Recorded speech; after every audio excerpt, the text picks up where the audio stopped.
ایک شخص نے حضور علیہ السلام کے ظاہری دور میں مرد نے مہندی لگا لی تھی، مہندی لگا لی تھی زینت کے لیے ہاتھ میں. آقا علیہ السلام رحمت للعالمین ہے، شہر بدر کروا دیا تھا. بے شمار نکاح پڑھاتے وقت دولہوں کے ہاتھ میں مہندی دیکھ رہے، کون منع کرے؟ دلہن کی طرف سے سونے کی انگوٹھی آتی، قاضی صاحب شوق سے پہنا رہے. 500 پہ ایمان بیچ رہے ہو، 1500 پہ ایمان کا سودا کرنے مسجد میں بیٹھے ہو. توف ہے، اللہ رزاق ہے رزاق. سیٹ صاحب کا منہ دیکھ کر گستاخ رسول کا جنازہ پڑھا رہے ہو. کچھ تو خیال کرو، اللہ کو منہ دکھانا ہے، اللہ کو منہ دکھانا. مسجد کے اندر آ جائے برات، خوش عقیدہ کی ہو، بد عقیدہ کی ہو، محب کی ہو، گستاخ کی ہو، 1500 2000 پتہ نہیں کتنا ملتا ہے، خدا جانے. سب کو پڑھا رہے ہیں، جنازہ بھی پڑھائے جا رہے ہیں، بد عقیدوں کا اور نکاح بھی پڑھائے جا رہے ہیں. کوئی فکر نہیں. گستاخ کے نکاح کا بندھن آپ باندھنے جائیں گے، میاں آپ کا ٹوٹ سکتا ہے. تیتر بٹیرے سب ایک کرو، اکبر کے دین الہی کی تجدید کرو، اور رند کے رند رہے ہاتھ سے جنت نہ گئی. اللہ رسول نے جس چیز کو ناپسند کیا، اکیلے رہ جاؤ لیکن حق پر رہو. حضرت امام علی مقام کے بارے میں بہت اچھے 2 مصرے کسی نے کہے. جب بھی کبھی ضمیر کا سودا ہو دوستو، قائم رہو حسین کے انکار کی طرح. چاہے پھر 72 رہے، لیکن ہم نے تو 2 قانون بنا دے. غریبوں کے لیے الگ ہے، مالداروں کے لیے. غریب اگر کہا مار کے ہنس دے تو بیچارہ ڈانٹا جاتا ہے نا. اور امیر زنا کرتے ہی پکڑایا گیا تو کہا نہیں وہ تو ادھر گھومنے چلے گئے. یہ صورت ہے. صورتیں بدل جاتی ہیں موت کے بعد، صورتیں پہچان میں نہیں آتی. اللہ نے جس منصب پر رکھا ہے حق بات کر، جب تک حق نہیں بولو گے حق تک نہیں پہنچ سکتے. بس اتنا ہے کہ حق بولنے کا لہجہ اچھا، لہجہ اچھا ہو. میرے مرشد حضور غوث پاک جب کہتے تھے، بغداد میں سب لائی لپیٹی چاپلوسی چلتی تھی. جب غوث پاک آئے تو وقت کے خلیفہ کہتے تھے او ملحد سیدھے رہے ورنہ میں قاتل ہوں. اگر تو نے اللہ کی شریعت کو نافذ نہیں کیا بغداد میں تو میں تجھے بھی قتل کر دوں. ہمت نہیں ہوتی تھی کچھ بھی. فرماتے تھے میں زمین پلٹ دوں گا. اور جب خطاب کرتے تھے تو لوگوں سے کہتے او حرام خورو، حرام کھانے والو، دن بھر حلال روزی سے رکے رہتے ہو روزے میں اور افطار حرام سے کرتے ہو، خون سے کرتے ہو. یہ لہجہ تھا غوث پاک کا. اور فرماتے تھے کہ میں اسی لہجے میں بولتا ہوں کیونکہ میری پرورش اسی لہجے میں ہوئی. لیکن چونکہ وہ غوث پاک تھے، اب کسی کو یہ لہجہ زیب نہیں دیتا. اس کے لیے وہ بھی تو ہونا چاہیے نا کہ کبھی زندگی میں جھوٹ نہیں بولا اور کبھی حرام نہیں کھایا.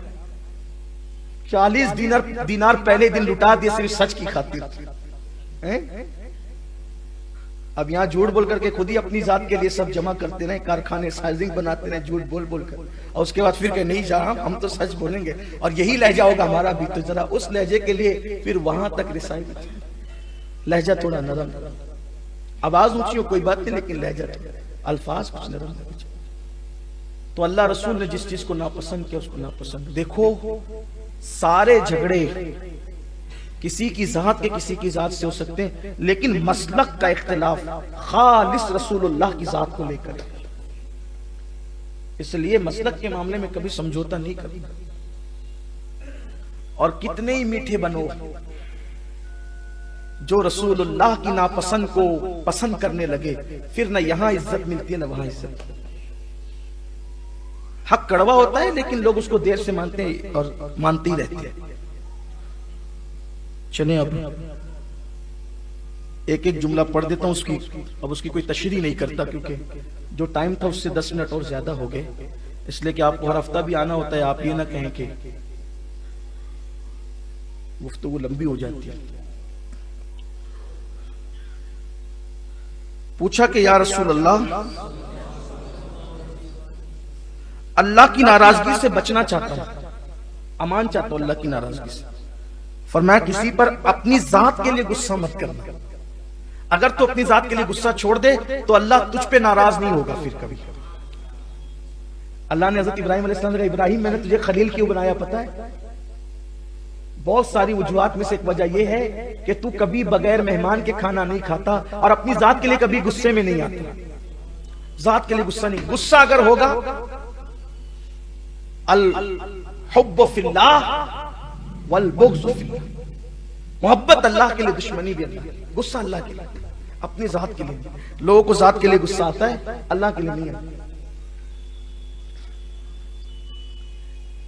حیرت مجھے اس بات پہ ہوتی ہے کہ ہم لوگوں کو زیادہ تر مسلک کی بات سے منع کرنے والے یا مالدار لوگ ہیں یا سیاسی لوگ ہیں. مت بولا کرو مولانا کچھ, مسلک کی بات مت بولے, ایک برائی ہو جاتی ہے.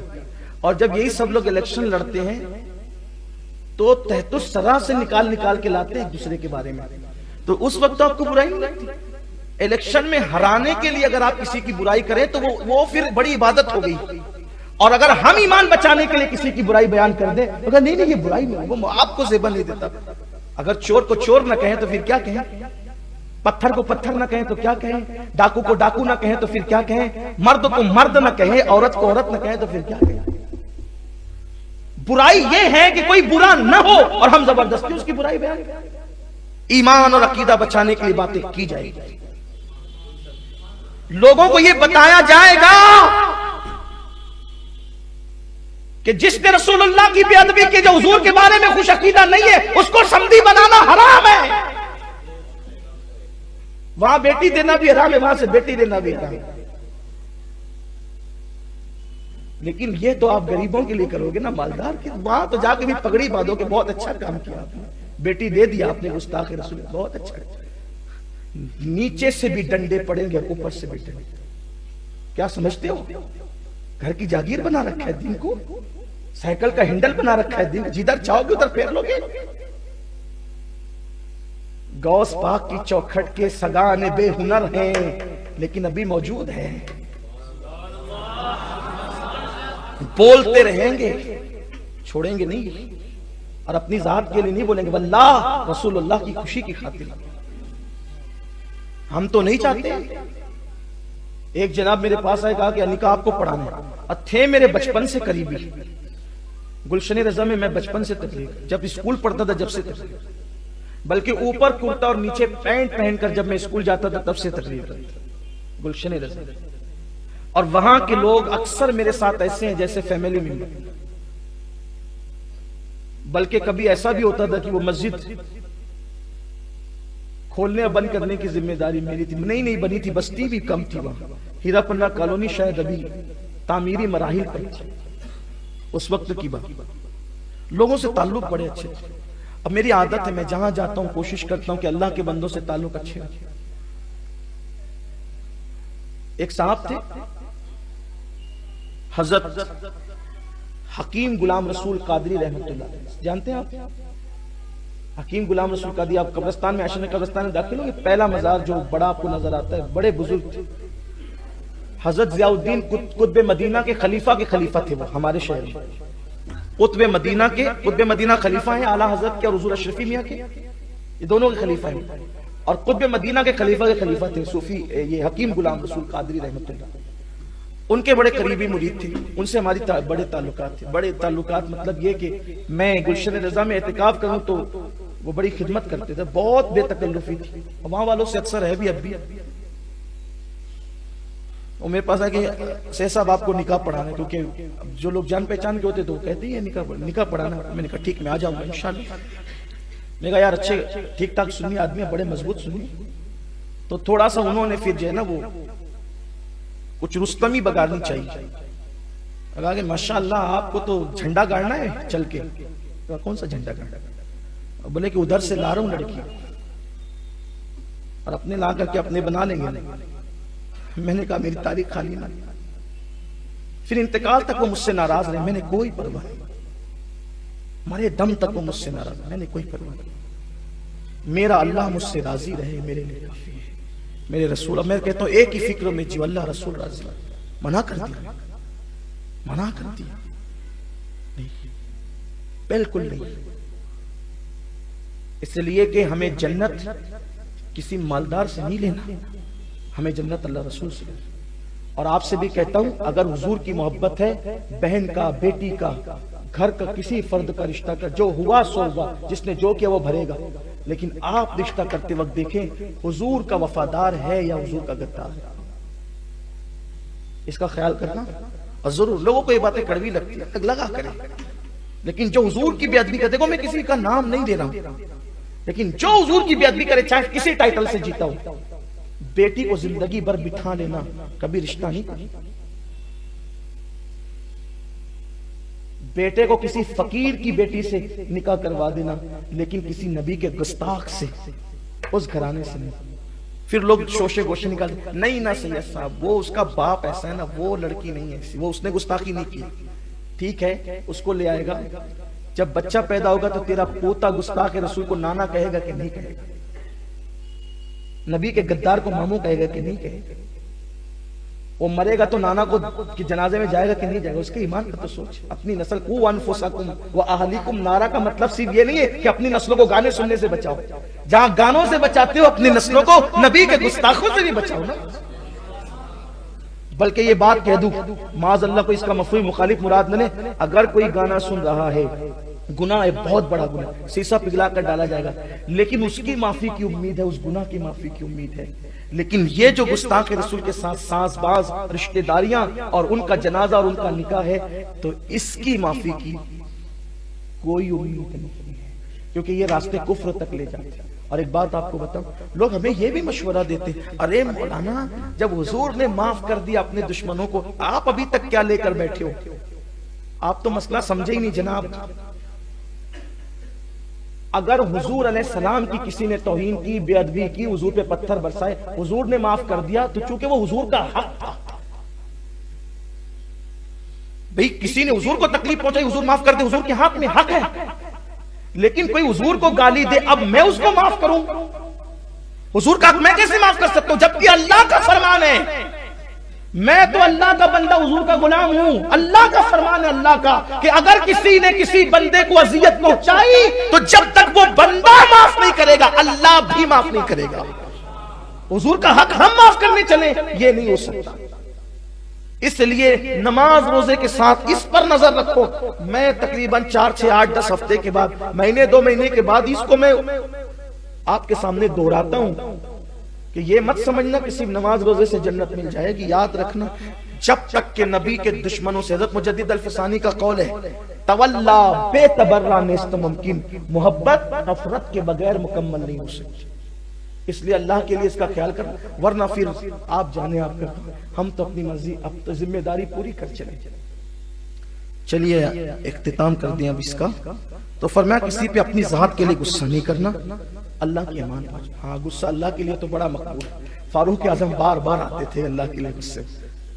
صدیق اکبر اتنے نرم دل آدمی تھے، لیکن اللہ کا معاملہ آتا تو غصے میں آتے۔ ایک کو تو ایسی بولی کہ بخاری میں اس کا لفظی ترجمہ آج تک نہ کیا جا سکا، اور اگر میں وہ بول دوں جو انہوں نے بولی، حالانکہ صحابہ کا امام، اٹھ کے بھاگ جاؤ جو انہوں نے بولی، اور پتہ چلے کہ کیا غصہ آیا ہوگا صدیق اکبر کو کہ ایسی بولی کہ اب وہ بولی بھی کوئی بولنے کے لیے 50 بار سوچتا ہے کیا بولا۔ دیکھ لینا بخاری شریف میں جا کے بتا دیں گے آپ کو، ذرا وہاں جا کے پڑھ لینا، تب پتہ چلتا ہے کہ نبی کے لیے غصہ کرنے والوں۔ ایک مرتبہ تو تھر تھراتے ہوئے حضور کے پاس آئے، آستین چڑھی ہوئی تھی۔ حضور نے کہا یہ کیا ہے؟ کہا حضور وہ میرا باپ ہے نا، اس کو مار کے ابو قحافہ کو، اس کے منہ پہ مارا، وہ گر گیا، اور اب اس لیے آیا کہ اس نے آپ کے خلاف جملے کہے تو اجازت دیا تو اس کو قتل کر دوں، یا پھر آپ دعا کریں کہ وہ بھی آپ سے محبت کرنے لگے۔ تو حضور تو کہاں نفرت کی بات کرتے، کہا جا اللہ اس کو بھی محبت کی توفیق۔ اللہ نے ان کے والد کو ایمان کی دولت عطا کی، اسی لیے صدیق اکبر کے والد بھی صحابی، صدیق اکبر بھی صحابی، صدیق اکبر کے بیٹے بھی صحابی، صدیق اکبر کے پوتے اور نواسے بھی صحابی، صدیق اکبر کی 4 پشت صحابی۔ اللہ کے لیے غصہ ذات کے لیے نہیں کرے۔ پھر عرض کیا دعاؤں کی قبولیت چاہتا ہوں کہ دعا میری ہر دعا قبول ہو۔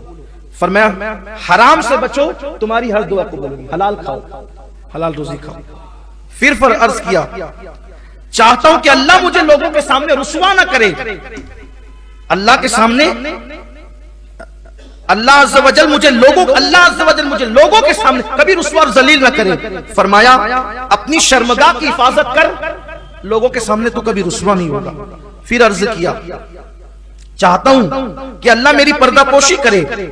سرکار نے فرمایا تو اللہ کے بندوں کے عیبوں کو چھپا، اللہ تیرے عیبوں کو چھپائے گا. بہت تیزی سے چلنے ختم کرنے کے لیے. پھر عرض کرتے ہیں یا رسول اللہ صلی اللہ علیہ وسلم کون سی چیز گناہوں کو مٹا سکتی ہے؟ کون سی چیز گناہوں کو مٹا سکتی ہے؟ تو آقا نے فرمایا آنسو، اللہ کے خوف سے نکلنے والے آنسو، عاجزی اور بیماری، یہ تین چیزیں ایسی ہیں جو انسان کے گناہوں کو مٹا دیتی ہے. پھر عرض کیا یا رسول اللہ کون سی نیکی اللہ کے نزدیک سب سے افضل ہے؟ کون سی نیکی اللہ کے نزدیک سب سے افضل ہے؟ آقا فرماتے ہیں اچھے اخلاق، تواضع یعنی انکساری، اور مصیبتوں پہ صبر کرنا، اور اللہ کی رضا میں راضی رہنا، یہ چیزیں اللہ کے نزدیک سب سے افضل چیز ہے. یعنی اچھے اخلاق سے پیش آؤ، عاجزی کرو، انکساری کرو، تواضع سے پیش آؤ، مصیبتوں پہ صبر کرو، تقدیر پہ راضی رہو. پھر عرض کیا یا رسول اللہ سب سے بڑی برائی کیا ہے؟ سب سے بڑی برائی کیا ہے؟ اور کون سی برائی اللہ عز و جل کے نزدیک سب سے بڑی برائی ہے؟ تو آقا فرماتے ہیں برے اخلاق اور بخیلی کرنا یہ اللہ کے نزدیک سب سے بڑی برائی ہے. یعنی بد اخلاقی کرنا اور جو ہے وہ بخیل ہو جانا، کنجوس ہو جانا، یہ سب سے بڑی برائی اللہ کے نزدیک. پھر عرض کیا آقا اللہ کے غضب کو کون سی چیز ٹھنڈا کر دیتی ہے؟ تو آقا فرماتے ہیں چپکے چپکے صدقہ کرنا، دائیں ہاتھ سے دے کے بائیں ہاتھ کو خبر نہ ہو، یہ ایسی چیز ہے جو اللہ کے غضب کو ٹھنڈا کر دیتی ہے. عرض کی یا رسول اللہ کون سی چیز دوزخ کی آگ کو بجھا دے گی؟ ایسا عمل بتائیں جو دوزخ کی آگ کو بجھا دے. آقا فرماتے ہیں روزے رکھا کرو، روزہ دوزخ کی آگ کو بجھا دے گا.